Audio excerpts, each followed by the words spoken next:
সবাইকে স্বাগত জানাচ্ছি আমাদের আজকের এই বিশেষ বিশ্লেষণে।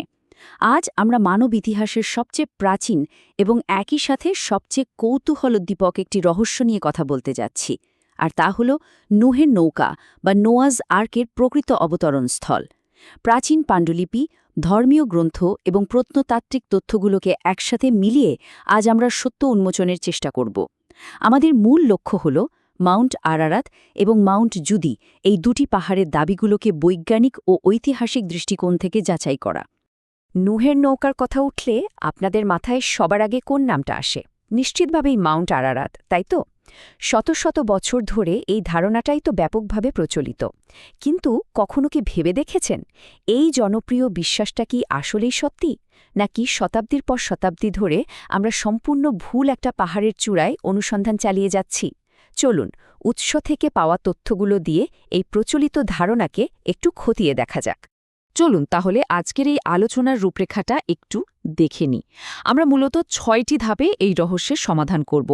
প্রথমে দেখব আরারাতের ভৌগোলিক অসঙ্গতি, এরপর কোরআনে মাউন্ট জুদির উল্লেখ, প্রাচীন ইতিহাসবিদ বেরোসাসের সাক্ষ্য, রাজা সেনাচেরিবের ঐতিহাসিক প্রমাণ, ফ্রেডেরিক বেন্ডারের প্রত্নতাত্ত্বিক আবিষ্কার এবং সবশেষে ভূতাত্ত্বিক ও যৌক্তিক উপসংহার।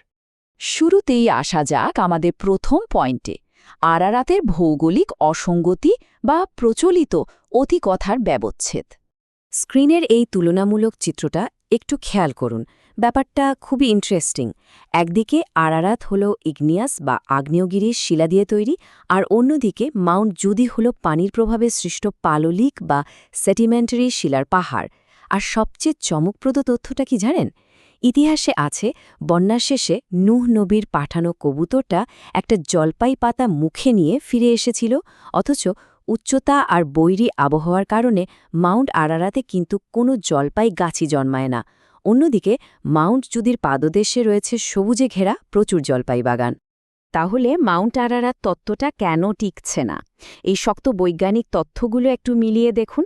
বিজ্ঞানীরা একেবারে নিশ্চিত করেছেন যে আরারাত আসলে একটা আগ্নেয়গিরি, যা ওই মহাপ্লাবনের অনেক পরে লাভা জমে স্তরে স্তরে তৈরি হয়েছে। তাছাড়া এই পাহাড়ের চূড়ায় থাকা চলমান হিমবাহগুলো যে কোনো কাঠের বিশাল নৌকাকে বহু আগেই গুড়িয়ে দিত।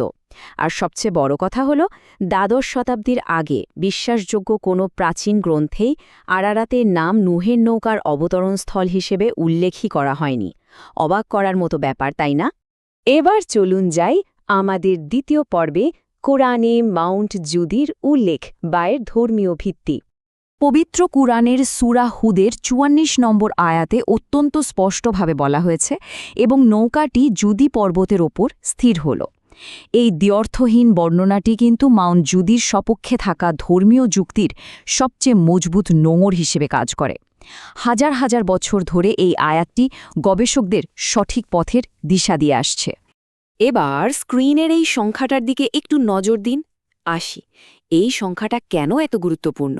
প্রচলিত বিশ্বাস এবং ঐতিহাসিক বিবরণ অনুযায়ী ওই মহাপ্লাবন থেকে ঠিক ৮০ জন মানুষ বেঁচে ফিরেছিলেন।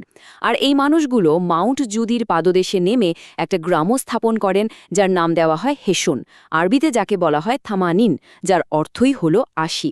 এই গ্রামটা কিন্তু আজও সেই ঐতিহাসিক ঘটনার এক জীবন্ত সাক্ষী হয়ে আছে। এবারে আসছি ৩ নম্বর পয়েন্টে, প্রাচীন ইতিহাসবিদ বেরোসাসের সাক্ষ্য এবং প্রাচীন গ্রন্থের সমর্থন। খ্রিস্টপূর্ব ৩য় শতাব্দীর বিখ্যাত ব্যাবিলনিয়ান পুরোহিত ও ইতিহাসবিদ বেরোসাস একটা দারুণ চমকপ্রদ তথ্য দিয়েছেন। তিনি লিখেছিলেন, মানুষ নাকি জাহাজটি থেকে বিটুমিনের টুকরো চেঁচে নিয়ে যেত এবং সেগুলোকে তাবিজ হিসেবে ব্যবহার করত। তার মানে বুঝতে পারছেন, সেই প্রাচীনকালেও কিন্তু জুদি পর্বতকে ঘিরেই মানুষের এই গভীর বিশ্বাস আবর্তিত ছিল। ইতিহাসের পাতা উল্টে যদি আমরা আরেকটু সামনের দিকে মানে ২০ শতকে আসি, তাহলে দেখব ১৯০৯ সালে বিখ্যাত ব্রিটিশ অভিযাত্রী গার্টরুড বেল এই অঞ্চলটিতে একটা অভিযান চালান। তিনি নিজ চোখে দেখেছেন কিভাবে মাউন্ট জুদিতে মুসলিম, ইহুদি এবং খ্রিস্টানরা একসাথে মিলে বার্ষিক উৎসবে বন্যার থেকে বেঁচে যাওয়া মানুষদের স্মরণ করত। ভিন্ন ভিন্ন ধর্মের মানুষদের এই যে শান্তিপূর্ণ সহাবস্থান আর গভীর ভক্তি, এটাই কিন্তু প্রমাণ করে যে মাউন্ট জুদি সাংস্কৃতিকভাবে ঠিক কতটা তাৎপর্যপূর্ণ। আমাদের চতুর্থ আলোচনার বিষয় রাজা সেনাচেরিব এবং ঐতিহাসিক প্রমাণ বা অ্যাসিরিয়ান সংযোগ। এই টাইমলাইনটা দেখলে আপনারা বুঝতে পারবেন যে কিভাবে একের পর এক প্রমাণ জুদি পর্বতের দিকেই নির্দেশ করছে। খ্রিস্টপূর্ব ৬৯৭ সালে অ্যাসিরিয়ান রাজা সেনাচেরিবের জুদি পর্বতে অভিযান থেকে শুরু করে বেরোসাসের লেখা, কুরআনের বর্ণনা, গাট্রুড বেলের অভিযান এবং সবশেষে ১৯৫৩ সালে জার্মান ভূতাত্ত্বিকের আবিষ্কার। হাজার হাজার বছর ধরে প্রমাণের এই নিরবচ্ছিন্ন শৃঙ্খল কিন্তু সরাসরি একটা জায়গাতেই পয়েন্ট করছে। অ্যাসিরিয়ান রাজা সেনাচেরিবকে নিয়ে একটা দারুণ ঐতিহাসিক কিংবদন্তি আছে।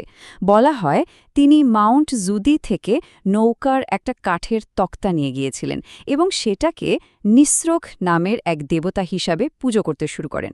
এখানে সবচেয়ে ইন্টারেস্টিং পয়েন্ট হল আরামাইক ভাষায় নিসরোখ শব্দটার অর্থই হল তক্তা বা কাঠের ফলক, আর ইতিহাস বলে পরবর্তীতে নিজের ছেলেদের হাতে এই নিসরোখ উপাসনালয়ে তিনি খুন হয়েছিলেন। এটা কিন্তু জুদি পর্বতে ওই নৌকার অস্তিত্বের অত্যন্ত শক্তিশালী একটা পরোক্ষ প্রমাণ। আলোচনার পঞ্চম ধাপে আমরা দেখব ফ্রেডরিক বেন্ডারের প্রত্নতাত্ত্বিক আবিষ্কার, যেখানে ইতিহাস আর আধুনিক বিজ্ঞানের এক দারুণ মেলবন্ধন ঘটেছে। এই ৪৫০০ সংখ্যাটা কিন্তু সাধারণ কোনো সংখ্যা নয়। ১৯৫৩ সালে জার্মান ভূতাত্ত্বিক ড ফ্রেডরিক বেন্ডার মাউন্ট জুদির চূড়ার কাছাকাছি একটা জায়গা থেকে অ্যাসফাল্ট বা বিটুমিনের প্রলেপযুক্ত বেশ কিছু কাঠের টুকরো আবিষ্কার করেন। এরপর যখন সেগুলোর কার্বন ডেটিং করা হলো, তখন ফলাফল দেখে সবাই চমকে ওঠে। জানা যায় ওই কাঠের বয়স খ্রিস্টপূর্ব ৪৫০০ অব্দের কাছাকাছি। একটু ভেবে দেখুন, প্রাচীন গ্রন্থে বর্ণিত সেই বিশাল নৌকার বয়স আর বর্ণনার সাথে এটা কতটা নিখুঁতভাবে মিলে যাচ্ছে। এবার আমরা চলে এসেছি আমাদের একেবারে শেষ ধাপে, ভূতাত্ত্বিক এবং যৌক্তিক উপসংহার, যা আসলে চূড়ান্ত প্রমাণ। আর এই স্লাইডটা চমৎকারভাবে তুলে ধরে যে বিজ্ঞান কিভাবে সত্যকে সমর্থন করে। বাম দিকে দেখুন আরারাতির আগ্নেয়গিরিজ ম্যাগমা, শিলা, ভূতাত্ত্বিকভাবে যা কখনোই পানিতে তলিয়ে যায়নি। আর ডান দিকে আছে মাউন্ট জুদি, যা পুরোপুরি পানির প্রভাবে সৃষ্ট পাললিক শিলা দিয়ে গঠিত। তার মানে ভূতত্ত্ব একদম স্পষ্ট করে দিচ্ছে যে অতীতকালে এই পর্বতটি সত্যি এক বিশাল জলরাশি বা বন্যার মাধ্যমে প্লাবিত হয়েছিল। পুরো বিষয়টা সহজে মনে রাখার জন্য আমরা রুল অফ 3 বা ৩টি প্রমাণের সূত্র ব্যবহার করতে পারি। প্রথমত, ধর্মীয় প্রমাণ, যেখানে কোরআনে স্পষ্টভাবে জুদি পর্বতের কথা বলা আছে। দ্বিতীয়ত, ঐতিহাসিক প্রমাণ, যা বেরোসাস এবং অ্যাসিরিয়ান লিপিতে নিশ্চিত করা হয়েছে। এবং তৃতীয়ত, প্রত্নতাত্ত্বিক প্রমাণ, যেখানে পাললিক শিলা এবং বেন্ডারের আবিষ্কৃত প্রাচীন কাঠ জুদি পর্বতকেই সমর্থন করে। একেবারে নিখুঁত একটা কম্বিনেশন, তাই না? আজকের এই বিশ্লেষণের একেবারে শেষ পর্যায়ে এসে আপনাদের জন্য একটা চিন্তার খোরাক রেখে যেতে চাই। মাউন্ট জুদির ক্ষেত্রে যদি ভূতাত্ত্বিক, ঐতিহাসিক এবং ধর্মীয় প্রমাণগুলো এতটা নিখুঁতভাবে মিলে যায়, অথচ যুগ যুগ ধরে মানুষ ভুল করে আরারাতকেই বিশ্বাস করে এসেছে, তাহলে আমাদের মানব ইতিহাসের প্রাচীন আর কোন রহস্যগুলো আমরা এভাবেই বছরের পর বছর ধরে ভুল জায়গায় খুঁজছি? হয়তো এমন আরও অনেক সত্য আমাদের চোখের সামনেই সঠিক মনোযোগের অপেক্ষায় পড়ে আছে।